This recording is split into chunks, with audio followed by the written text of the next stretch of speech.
Hi everyone, welcome to today's video. In this video, we'll learn how to clear cache on Instagram.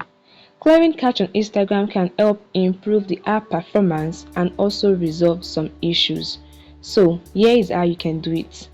Locate setting in your device. You can search for it. Tap on settings. Then in settings, search for app management and tap on it. Can tap on the app list and a list of all your apps in your device will appear. You can scroll down and look for Instagram, or you just search for it using the search icon on top.